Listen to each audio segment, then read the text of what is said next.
आज का टॉपिक है बेटा ब्लड ट्रांसफ्यूजन। ठीक है, इसके बारे में पढ़ेंगे। सबसे पहले हम पढ़ेंगे कि ब्लड ट्रांसफ्यूजन की परिभाषा क्या होती है। देखिए ब्लड ट्रांसफ्यूजन परिभाषा क्या होती है। Blood transfusion is a process, blood transfusion is a process. एक प्रोसेस का मतलब होता है एक प्रक्रिया होती है where blood and their component are administered to a client, जहां ब्लड और ब्लड के कंपोनेंट एक क्लाइंट के अंदर से दूसरे क्लाइंट में एडमिनिस्टर किया जाता है। मतलब ये होता है ब्लड को एक पर्सन से दूसरे पर्सन में ट्रांसफर करने की प्रक्रिया को ब्लड ट्रांसफ्यूजन कहते हैं। सेकंड है blood transfusion is a transfusion of their whole blood. सुन लो वापस से, blood transfusion is a transfusion, blood transfusion एक ट्रांसफ्यूजन की प्रक्रिया होती है जिसके अंदर होल ब्लड को, पूरे ब्लड को और इसके कंपोनेंट्स को एक पर्सन से दूसरे पर्सन में ट्रांसफर किया जाता है और इस प्रक्रिया को ब्लड ट्रांसफ्यूजन कहते हैं। ब्लड ट्रांसफ्यूजन के पर्पज क्या क्या है, कौन कौन से कारण है, कहाँ कहाँ जरूरत है ब्लड ट्रांसफ्यूजन कराने की जरूरत होती है, तो वो हम पर्पज पढ़ेंगे। सबसे पहला है restore the blood volume.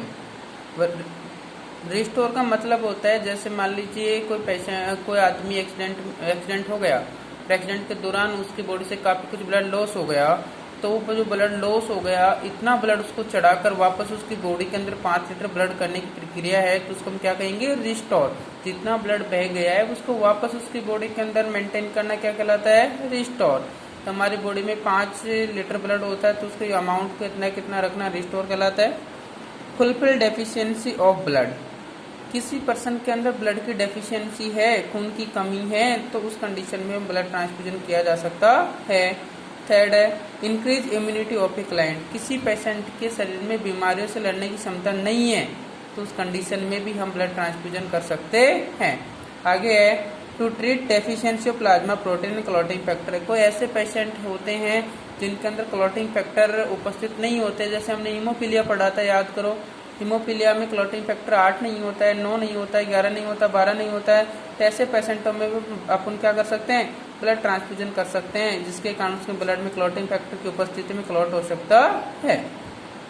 To maintain haemoglobin level, किसी पर्सन या किसी महिला या पुरुष में हीमोग्लोबिन कम है, आवश्यकता से कम है, एनीमिया है उसको, तो इस कंडीशन में भी हम उसमें क्या कर सकते हैं, ब्लड का ट्रांसफ्यूजन कर सकते हैं। प्रिवेंट कॉम्प्लिकेशन, मान लीजिए किसी महिला का हीमोग्लोबिन कम है और उसको डिलीवरी होनी है, वहाँ ब्लड सर्जरी के दौरान वैसे ही ज़्यादा लॉस्ट होगा, उस कंडीशन में होने वाले कॉम्प्लिकेशन से बचाने के लिए भी हम क्या कर सकते हैं, ब्लड ट्रांसफ्यूजन कर सकते हैं।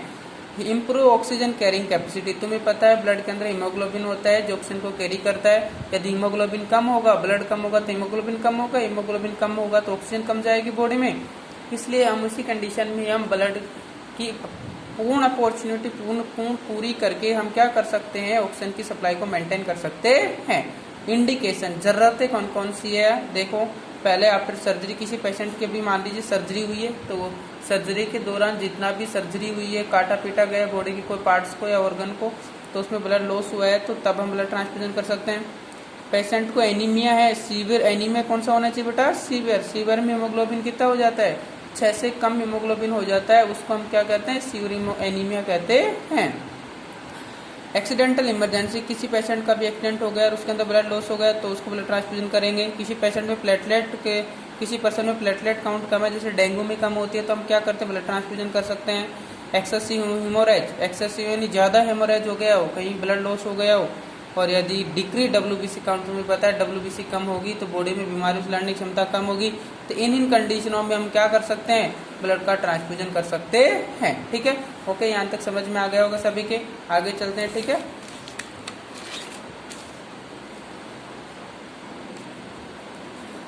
ओके, अब आगे पढ़ेंगे हम कंपोनेंट ऑफ ब्लड।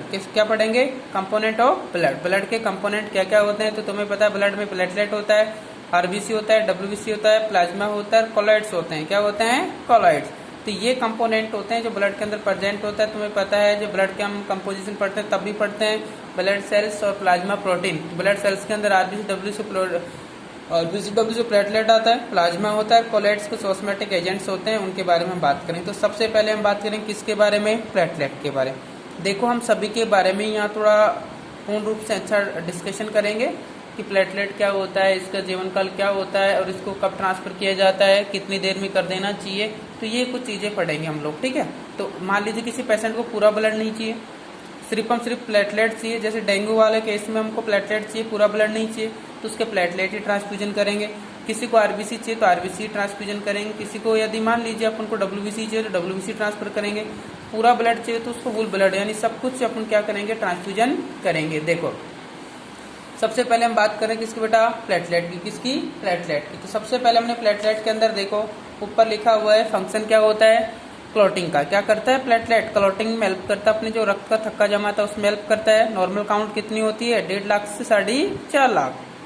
अमाउंट की बात करें बेटा तो प्लेटलेट के अंदर हम 2 प्रकार का ट्रांसफ्यूजन करा सकते हैं। देखो एक तो होता है एसडीपी और एक होता है आरडीपी। एसडीपी का मतलब सिंगल डोनर प्लेटलेट। ऐसा व्यक्ति जो एसडीपी है, देखो दोनों प्रकार से प्लेटलेट ट्रांसफ्यूजन कर सकते हैं। एसडीपी वाला भी टाइप होता है और आरडीपी वाला भी होता है। एसडीपी के अंदर तो क्या करते हैं, किसी पर्सन को मान लीजिए एसडीपी चाहिए, क्या चाहिए, एसडीपी सिंगल टाइम चाहिए, तो उसके अंदर तो अपने कितना प्लेटलेट ट्रांसफ्यूजन करेंगे, एक बार में। एक बार यदि किसी पेशेंट के प्लेटलेट ट्रांसफ्यूजन कर रहे हैं, एसडीपी कर रहे हैं, तो कितना करेंगे, 180 से 240 ml पर यूनिट। जो बैग आता है ब्लड का तो कितने ml का आएगा आपके प्लेटलेट में एसडीपी का, 180 से 240 ml पर यूनिट का आएगा, ठीक है। और रैंडम यदि किसी पेशेंट के बार बार यदि हम प्लेटलेट ट्रांसफ्यूजन करते रहते हैं तो उसके अंदर हम 1 मिनट में कितना ब्लड लेंगे, 50 से 70 ml ब्लड लेते हैं, ठीक है। एंटीकोगुलेंट डालते हैं ब्लड प्लेटलेट ट्रांसफ्यूजन के दौरान, क्योंकि प्लेटलेट जमे नहीं। और वो जो एंटीकोगुलेंट होता है वो कौन सा होता है, सोडियम साइट्रेट होता है, जो क्या करता है, ब्लड में क्लॉटिंग के प्रोसेस को रोक देता है। आगे है ड्यूरेशन ऑफ स्टोरेज, कितने दिन तक हम उसको स्टोर कर सकते हैं प्लेटलेट को। तो प्लेटलेट को 8 से 11 दिन तक का अपन क्या कर सकते हैं, स्टोरेज कर सकते हैं। और ट्रांसफ्यूजन टाइम, किसी पेशेंट का प्लेटलेट चढ़ा रहे हैं तो चढ़ाने में मात्र कितना टाइम लोगे आप लोग, 15 से 30 मिनट का समय लगना चाहिए। स्टोरेज टेम्परेचर, हमें प्लेटलेट को रूम टेम्परेचर पर भी अपन क्या कर सकते हैं, स्टोरेज कर सकते हैं। अब इंडिकेशन क्या क्या है, हमें जरूरत कब कब पड़ सकती है। देखो प्लेटलेट की जरूरत ट्रांसफ्यूजन की कब कब पड़ेगी, जब पेशेंट थ्रोम्बोसाइटोपिनिया को। अब थ्रोम्बोसाइटोपिनिया किसे कहते हैं, किसी पेशेंट के अंदर डिक्रीज प्लेटलेट काउंट, किसी पेशेंट के अंदर यदि प्लेटलेट काउंट की संख्या कम होती है तो उस कंडीशन को क्या कहते हैं, थ्रोम्बोसाइटोपिनिया। ध्यान रखिए बेटा, जिस शब्द के पीछे पीनिया लगता है उसका मतलब होता है डिक्रीज, यानी कमी होना। क्या होना, कमी। लाइक कंडीशन कौन कौन से हो सकते हैं बेटा, डेंगू हो सकता है, आपके कीमोथेरेपी होता है, जैसे कैंसर के पेशेंट में कीमोथेरेपी दी जाती है इलाज में, तो उस कंडीशन में भी प्लेटलेट काउंट कम हो जाती है। ब्लड कैंसर हो आपके, चिकनगुनिया हो, इन कंडीशन में प्लेटलेट की काउंट कम हो जाती है और इस कंडीशन में आपको प्लेटलेट ट्रांसफ्यूजन की आवश्यकता होती है। तो वापस सुन लीजिए कि प्लेटलेट का क्या फंक्शन होता है, नॉर्मल काउंट कितना होता है, अमाउंट कितना होता है। 1 ml में एसडीपी करेंगे तो वो ध्यान रखना 180 से 224 होता है, 24 होता है या 50 से 70 होता है। सोडियम साइट्रेट, ये जो लाइफ स्पान वगैरह है, इसके बाद में आपका ये प्लेटलेट ट्रांसफ्यूजन कंप्लीट होता है। अब हम किसी पेशेंट को प्लेटलेट चढ़ा सकते हैं, दूसरे को अपन क्या चढ़ा सकते हैं, ध्यान रखें, अपन किसी पेशेंट को क्या चढ़ा सकते हैं,